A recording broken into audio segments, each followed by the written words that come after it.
Hello, and welcome to your nightly dose of horror. My name is Mike, and tonight I have a story for you. It's fiction, sure, but by the time it's over, you won't care. So turn off the lights, lay back, and listen closely. If anything whispers your name while I'm talking, don't answer. And when the story ends, if you're still awake, drop a comment and tell me what kind of nightmare you want next. Like it? Hit subscribe. Need more? I've got more. I got a letter from my brother who went missing 10 years ago. It just said, "Don't let them milk the red cow." I don't even know how to start this without sounding absolutely insane, but screw it. If something happens to me, I want someone out there to know what really went down. I'm posting this from my apartment in Milwaukee, Wisconsin. It's like 3:23 a.m., and I haven't slept in almost 2 days. There's duct tape over my vents, my curtains are taped shut, and my laptop camera has been physically ripped out, not covered with tape ripped out. I don't trust anything anymore. Let me take it back to where all this started. So my older brother Nathan went missing in 2015. It was random as hell. He wasn't like one of those loner types or someone battling secret addictions or mental health issues. He was actually the golden child. Honor roll. Full ride to Northwestern. He was the kind of dude who drank oat milk, went to farmers markets, and still played guitar for our grandma at family cookouts. And yeah, he was a bit of a tech nerd, always building computers, messing with Linux, running his own encrypted servers, just for fun. I thought it was overkill, but whatever. We were just teens back then. One day he told me he was going on a road trip with a few friends to explore urban ruins in Detroit. Classic abandoned mall type of thing. He loved that creepy aesthetic. YouTube channels like Dan Bell and Bright Sun Films were his obsession. He never came back. The weirdest part was, his friends said they never met up with him. He texted them that morning, running 30 minutes late, hit a Starbucks. GPS says, "I'll be there soon." That was it. The last message. No credit card activity. No phone signal after that. Nothing. It was like someone just reached into the map and erased him. We filed a missing person report, obviously. Police checked the Starbucks he mentioned. Nothing. Surveillance cameras from that day were corrupted. Literally corrupted. Like actual static on the footage. In 2015, my mom never recovered.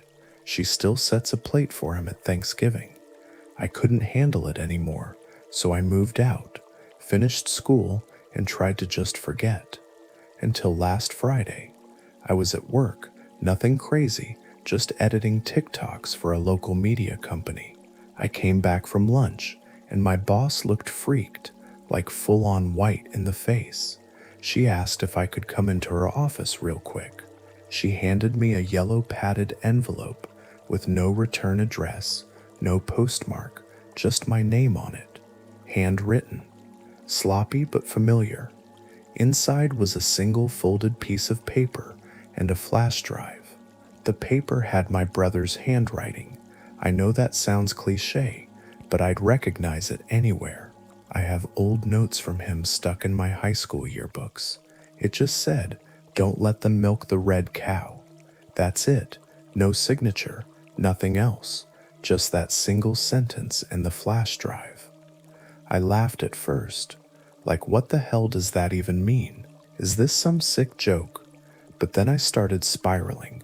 I took the flash drive home, scanned it for viruses like 3 times, and finally opened it. It had one folder, labeled "Watch Alone, Headphones." Okay, so now I'm really sketched out, right? But curiosity always wins. I put on my noise-canceling headphones and hit play. The video is about 47 minutes long. It starts with a shaky cam view of what looks like a parking lot outside a McDonald's. You can barely hear wind and cars passing in the distance. Nothing too weird, until like 2 minutes in. That's when you hear my brother's voice, clear as day. Okay, if you're watching this, I'm probably dead. Or worse. I paused it right there. My skin was crawling. I hadn't heard his voice in a decade, and now here it was. Calm, terrified, and so familiar. I pressed play again. He starts talking about something called the Red Cow Network. According to him, it's not a cult, not a conspiracy, not even really human, more like a collection of people and algorithms that worship a digital entity. I know, it sounds insane, but the way he explained it, it didn't feel like a creepypasta. It felt like a confession. He claimed that the deep web, the actual deep web, not just the Tor accessible sites, has layers we aren't supposed to reach. Layers that require physical access points, not just software. He found one of those points in Detroit, inside an abandoned mall that wasn't even on public records anymore. He showed a screenshot of an address search in Google Maps. There's a big empty gray zone where the mall should be. Like the land just doesn't exist digitally anymore. The video cuts to different clips. Him entering the building, flashlight flickering, graffiti on the wall saying stuff like "Eat the skin," "Milk the red cow," "You are the product." And then something happens at 23:14. I rewound it like 5 times. There's a mirror in one of the hallways, and just for half a second, you can see my brother in it. Except he doesn't have a face. Like his reflection is missing eyes, nose, mouth. Just a blank skin-covered head. He doesn't seem to notice. He keeps talking about how the red cow isn't a person. It's a feeding system, that it uses people like him to bring others in. He ends the video whispering, "If you got this, don't look for me. Don't search the coordinates. Don't upload this. Don't let them milk the red cow." And then static, like literal screen tearing. And here's the worst part. When I looked at the metadata of the video file, it was created last week, 10 years after he disappeared. I don't know what's real anymore. My phone's been acting weird. I get Instagram notifications that vanish before I can check them. A few hours ago, I saw a dude standing outside my building, just standing, wearing a red hoodie, holding a gallon of milk. I blinked, and he was gone. This is only the beginning. I didn't go to work the next day. Couldn't. I was still sitting on the couch, headphones off, laptop screen black. The flash drive was still plugged in, but not showing up in File Explorer anymore. Just gone, like it burned itself out after playing that one video. I barely noticed how hard I was clenching my jaw until my molars felt like they were cracking. My ears were ringing. My mouth was dry. I'd been sitting still for hours. The apartment was freezing, but I was soaked in sweat. At 3:12 a.m. that night, I heard something in my vents, and I don't mean like the occasional clanking sound pipes make when the heat kicks in. This was breathing, long, slow, deliberate inhales. It sounded too low to be human, but too close to ignore. I grabbed my phone, turned on the flashlight, and walked barefoot to the hallway vent. I put my hand up to the slats, expecting cold air. Instead, I felt moisture. Not mist, not steam. It was warm and thick, like breath. I swear to God, I heard a voice, not through the vent inside my skull. He opened the gate. "We feed through you now." I stumbled backward and fell hard onto the floor. The back of my head slammed into the wood. Lights danced in my vision. My ears popped. Something shifted in the air. I swear my walls breathed for a second. The next morning, the paint was peeling around the vent like it had been exposed to acid. My landlord said I probably had mold and needed to ease off the edibles. No one believes you when the truth starts bending in ways their minds can't follow. I spent the next 48 hours doing nothing but researching. The red cow wasn't a term I could find anywhere on Google, not on Reddit, not on any deep web forums. I still remembered from when I used to mess with Tor as a teen. I went dark, new VPN, Linux distro, private browser. I combed dead IRC channels, old archive pages, paste bins, anything that smelled like tech paranoia or lost media. Eventually, I found something, a dead forum post from 2014, posted by a user named milk_feeder89 on a now defunct board called Lost Visuals. It had one thread titled, "What Happens When the Cow is Full." The post read, "She's not a cow. She's a womb. She doesn't feed you. She feeds through you. If you're reading this, it's already started. Block your vents. Watch for the milkmen. Their eyes are glass, but their teeth are real. Once you taste it, you belong to it. You are the straw." That last line hit me in the stomach like a brick. You are the straw. Suddenly, I remembered something Nathan used to say when we were kids, usually when we watched something gross online or saw a dead animal. Nothing ever dies. It just moves into a different container. I started taping my vents.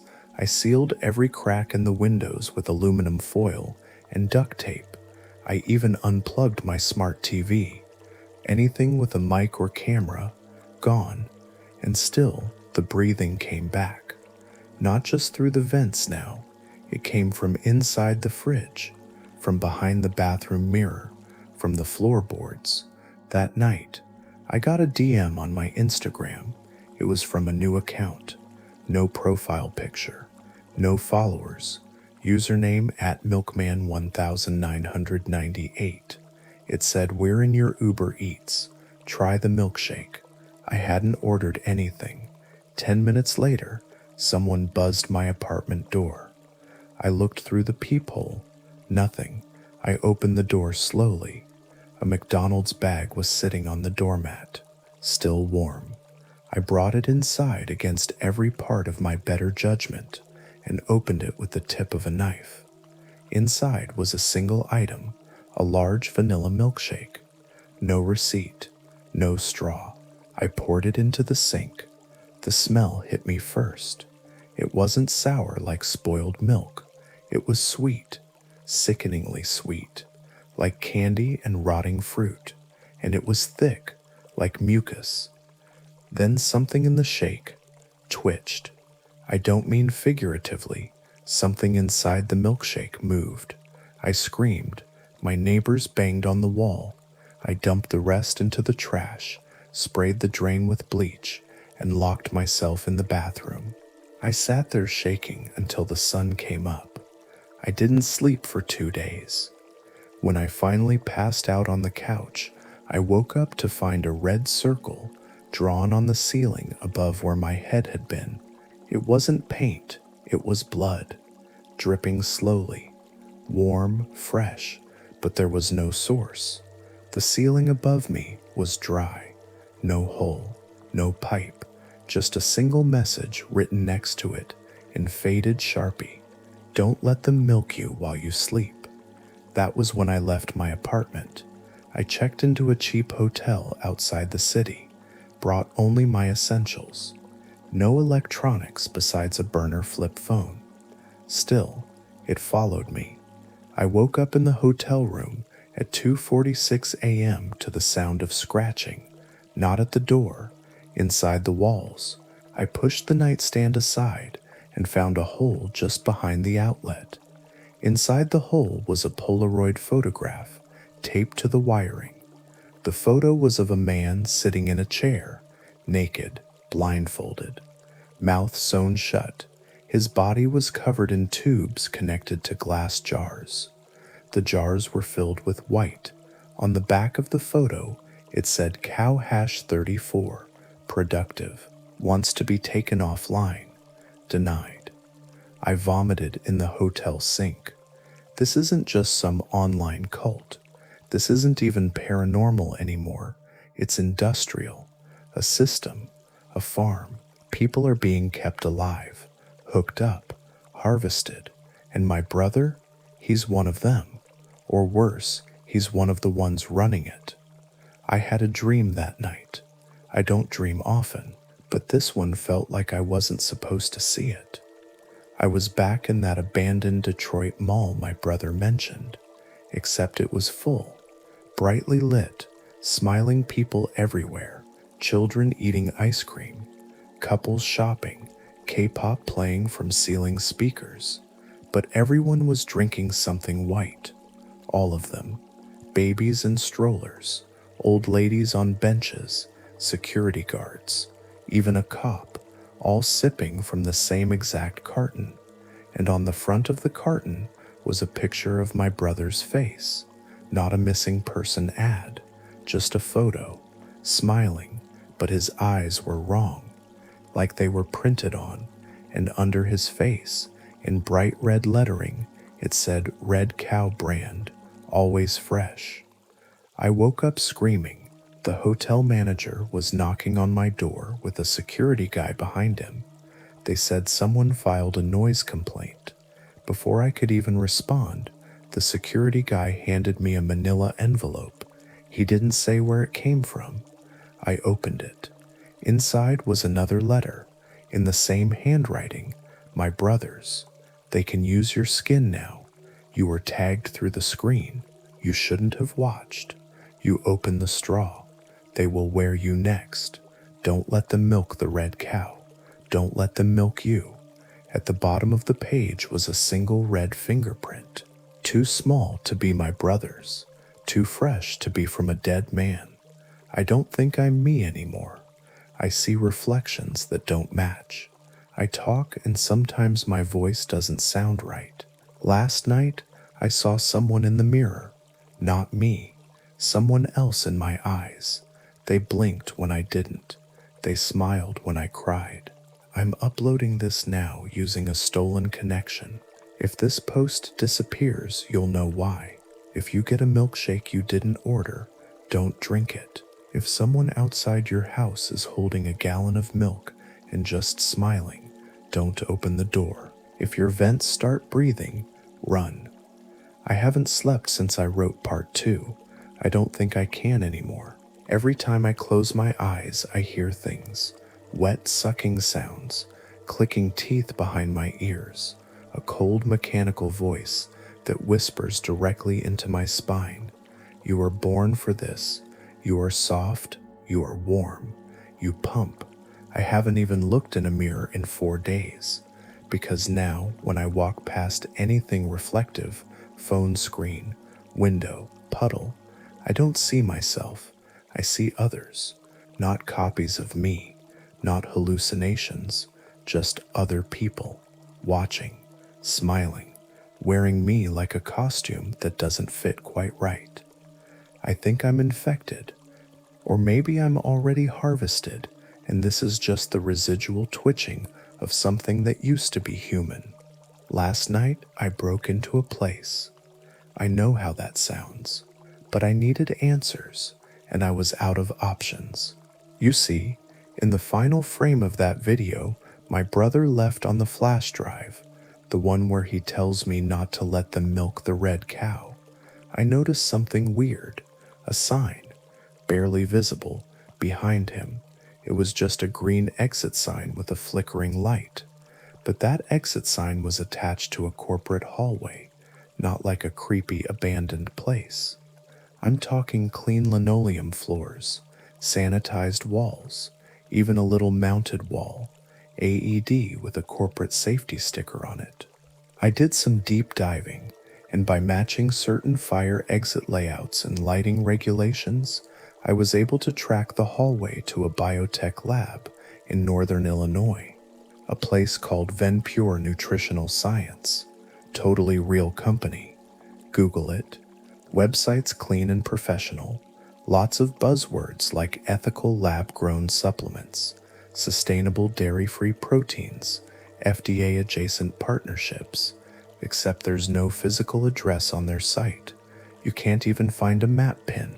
But after a few hours of digging through LinkedIn, public job postings, and a VPN that routed through Brazil, I found a resume PDF someone uploaded years ago. And in the footer of that document was a physical address. The building is about 30 minutes outside of Chicago. Real place. No sign on the front, no windows, just a large gray cube in the middle of a dead industrial park. I drove there at midnight, parked my car in a dead lot across the street, waited.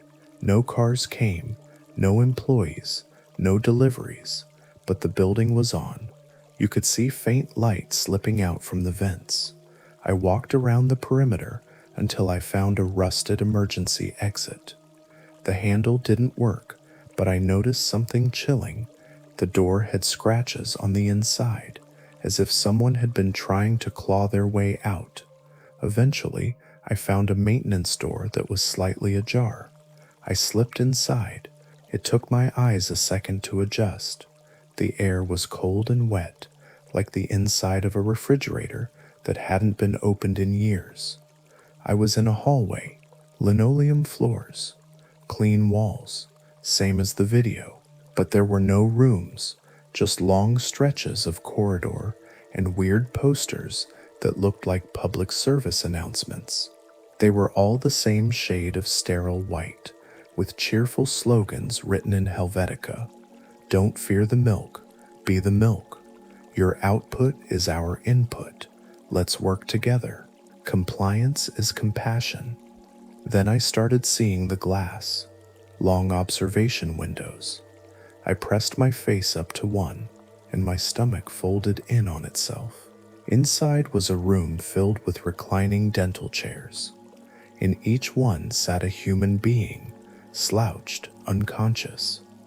They were wearing nothing but paper gowns, like hospital patients. From their chests, dozens of transparent tubes snaked upward into the ceiling, pulsing slowly. The fluid being pumped?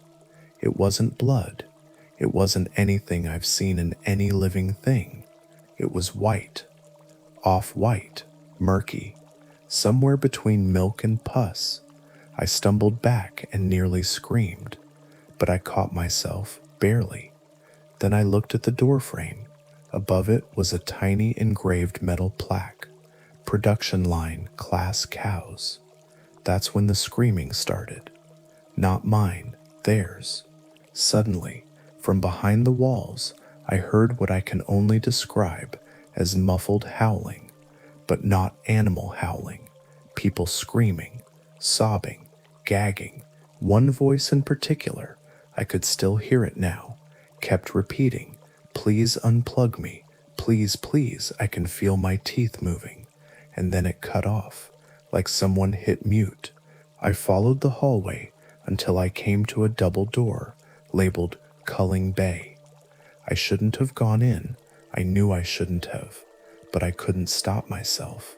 The room was freezing, floor slick with some kind of sticky fluid. Fluorescent lights flickered above me, humming like they were alive. The walls were lined with stainless steel tables, each with restraints on all four corners, and in the corner of the room was a pile of bodies. Not dead bodies, or at least not normal dead. They were deflated. That's the only word for it. Deflated like balloons with all the air sucked out. Their skin clung to bones like damp fabric. Their eyes were shrunken, lips missing, and every single one of them had a small hole where their sternum should be, perfectly round, like something had been inserted or extracted. Some of them were still twitching, and above the pile, mounted on the wall, was a corkboard with Polaroids, just like the one I found in the hotel wall. Except these weren't strangers. One of them was my brother. His photo was labeled KO-12, stable high yield, promoted to disseminator. But it wasn't just a picture. It was him, smiling, standing, wearing a lab coat, holding a clipboard. Behind him, in the blurry background, were rows of people in tubes, and next to his photo was another one. It was me, from a week ago, sitting on my couch, watching the flash drive. Caption underneath, calf 71, induction complete, expecting output in 5 days. I turned and ran. I didn't even care about the cameras anymore. Let them see me, let them chase me. But no one came. No one ever came. That's the worst part. There were no guards, no scientists, no receptionists, just machines humming, tubes pulsing, a building running on its own, an organism with no brain, just systems, just feeding. I don't remember driving home. I woke up in my bathtub, naked, shivering, something in my nose. I reached up and pulled out a plastic tube that had been shoved at least 2 inches up my sinus. It was filled with white liquid. My gums bled for hours. My fingernails are loose. And today, when I tried to scream, nothing came out, just a wet sucking sound. If you're reading this, I don't know how much time I have left. I think I've been tagged, maybe even converted. The red cow isn't a symbol. It's not a warning. It's a classification. We are the cows, and they're milking us every second we look at the screen, every scroll, every like, every time we agree to cookies, every second we stay plugged in. This is not a story. It's a harvest log, and if you've read this far, you're being pumped right now. Don't let them milk you. Don't breathe through the vents. Don't drink anything white. And whatever you do, never answer the door for the man holding the jug. I woke up screaming into a towel stuffed in my mouth. My wrists were zip-tied to the towel rack. My knees were covered in bruises. My mouth was dry. My throat burned. I think I chewed through a piece of the towel. I could taste the bleach. The entire apartment smelled like milk and vinegar, like something soured in the walls. I wasn't wearing the same clothes I remember falling asleep in. Worse, I couldn't remember falling asleep. I didn't dream either, not this time. Instead, there was a gap, a chunk of time just gone. I checked the clock. 7 hours, gone. I immediately checked my phone, the burner. No messages, but the Notes app was open. One draft, untitled. I didn't write it. We are so lucky we have soft bones. They twist us and make us. We are the milk. We make the milk we drink ourselves. You will be beautiful when you burst. You will be bag-shaped, and then we will wear you because you are warm and we are teeth. I've stopped trying to explain things rationally. I know what this sounds like. I know how this ends for people like me. Rambling, screaming, obsessing, then disappearing. But the worst part of all this isn't the madness. It's that everything happening feels planned, deliberate, ritualistic. And I think they're building something. I think I'm part of it now. After the Venpure facility, I thought I'd seen everything. I was wrong. 3 nights ago, I got a knock on the door at exactly 2:03 a.m. Not pounding, just a knock, polite, rhythmic. I didn't answer. The next morning, I found a box outside my door. No markings, no tape, just a single word written in smeared red ink across the top, Biovine. Inside, a roll of human skin, not tanned, not cleaned, still moist, still hairy, folded like deli meat, pressed between 2 sheets of wax paper, and on the inside of the flesh, carved in something sharp and hot, were these words, CO#71 fit test, excellent, will make strong suit. They're not just milking us, they're wearing us.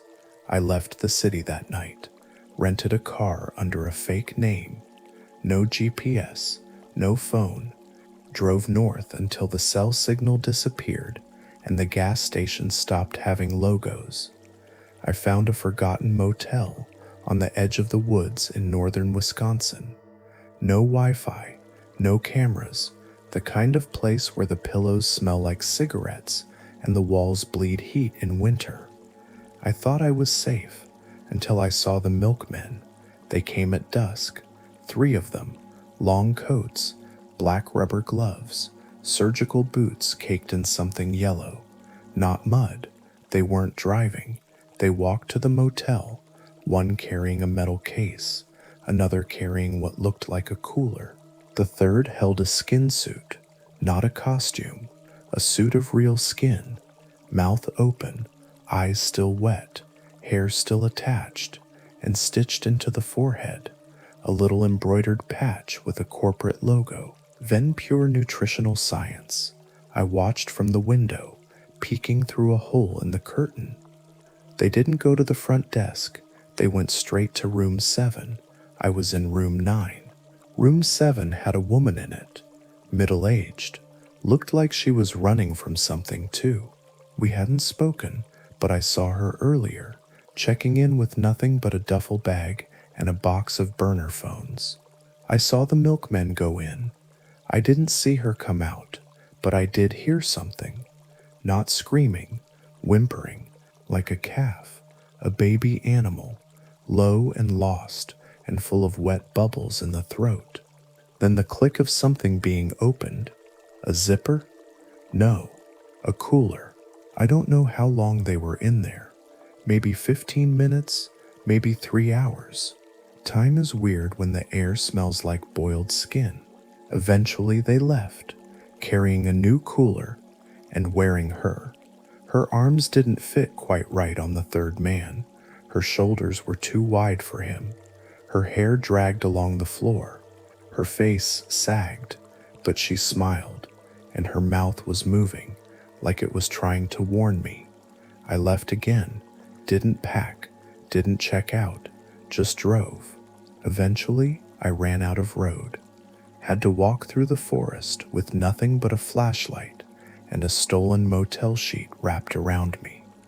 I found something deep in the woods, something I haven't seen mentioned anywhere else. Not on forums, not in emails, not even in the dark corners of onion pages. They have a church, not a church with pews or crosses. It's a clearing with mannequins made of meat. Their bodies are stitched from multiple people. Arms don't match legs. Faces are made of 2 mouths and a single eye. Rib cages are open like altars, hearts exposed, pulsing. And in the middle of the clearing is a giant cow, but not an animal, a person made into a cow, hands hooved, legs bent backward, torso bloated, milk sacs sewn onto their chest, tubes in every orifice. They were alive, barely, eyes wide open, twitching, mouth screaming silently, voice long gone, brain maybe still working. They'd been converted into a ritual machine. Surrounding them were the skin farmers, naked, except for masks made of skulls and branded baseball caps with corporate logos. I heard one whisper, "We're almost at full," and then another, "The red cow will rupture. We will wear the flood." I ran until my feet bled through my shoes, until the trees thinned out and the world felt flat again. I don't know how I made it to a town. I don't know who I am right now. My ID doesn't match my face anymore. My reflection smiles when I cry. My teeth are too white. My veins are starting to look pale, like they're filling with something else. I think I'm being prepared. I think they're growing me from the inside out. Every nightmare, every feed, every interaction with the milk, the files, the vents, the voices, they're all injecting, changing, curdling me. I found another note today, tucked under my tongue when I woke up, in my brother's handwriting. "You are almost ready. Don't worry about your skin. It will be repurposed." If you've read this far, it means the infection has already started. You've been marked, not by me, By them, they'll find you through your screen, through your data, your keystrokes, your late night cravings, your doorbell camera. They'll visit when you're alone, and they'll bring the cooler, and the new skin will be yours. You'll feel the zipper in your spine. You'll feel the hose go in. You'll smile, even if your mouth doesn't want to. And the last thing you'll hear is your own voice, whispering to someone else. Don't let them milk the red cow. If you hear breathing behind the mirror tonight, don't look. That's not you anymore. I no longer trust what I see. Not the walls, not my hands, not the shape of my face in anything that reflects.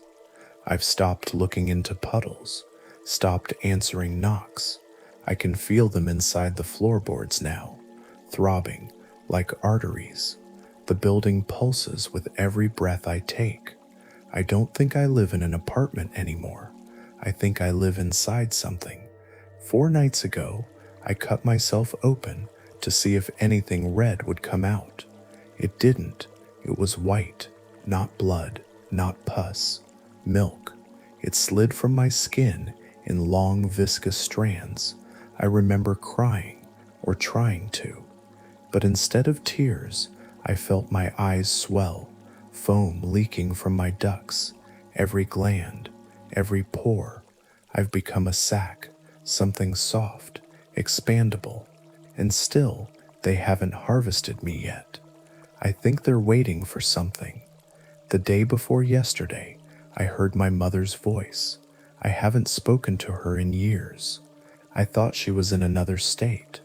I followed the voice through a corridor of mirrors that shouldn't exist, inside a gas station bathroom. Every time I looked into a mirror, the bathroom was different. First, fluorescent lit, then candle lit, then lit only by the tubes, running along the walls, suckling, pumping. My mother's voice echoed from inside one of the stalls. "You didn't protect him," she said. I opened the stall and found my brother. But he wasn't right. His face was stretched over something else, something long, something quadrupedal. His limbs had been broken and reattached wrong.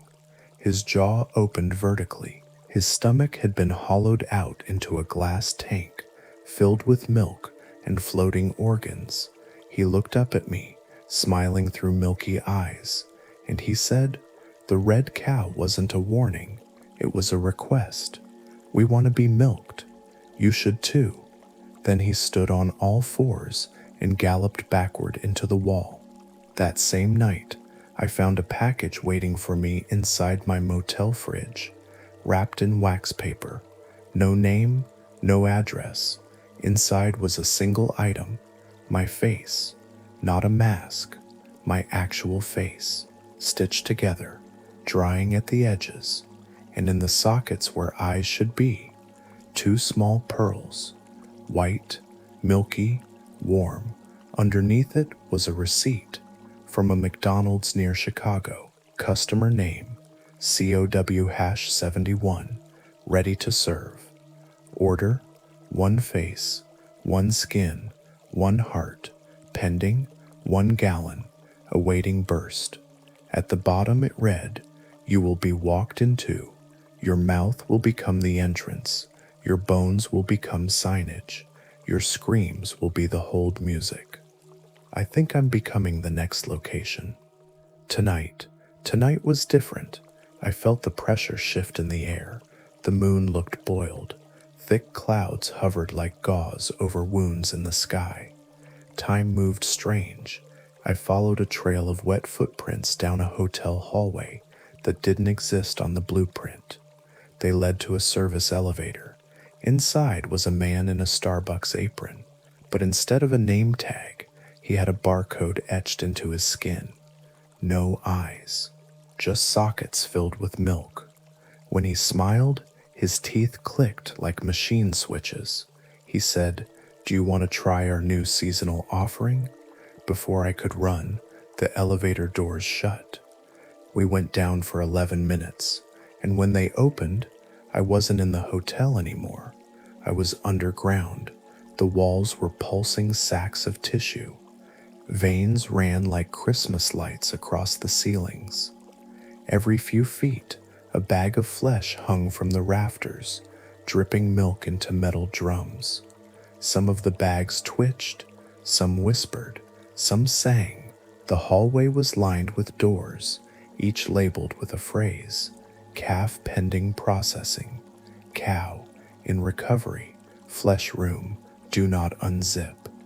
I stopped at one with a plaque that read, burst chamber, phase red. I opened it, and what I saw will never leave me. Not in death, not in whatever comes after.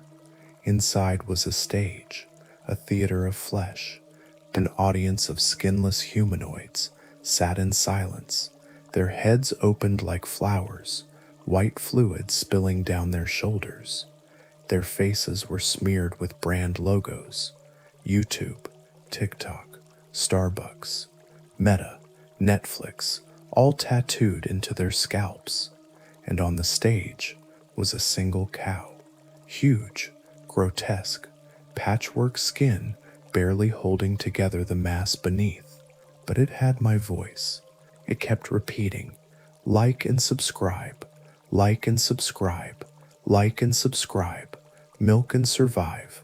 Then it burst, literally exploded, and from its chest poured out a wave of white. It covered the audience, flooded the room, coated the walls. As I turned to run, I slipped and fell into it, sank into the fluid. I felt hands pulling me down, not violently, but with purpose, like they were guiding me. And under that wave, I saw a city. Not one made of concrete, but a city made of us. Every building made from bone and skin.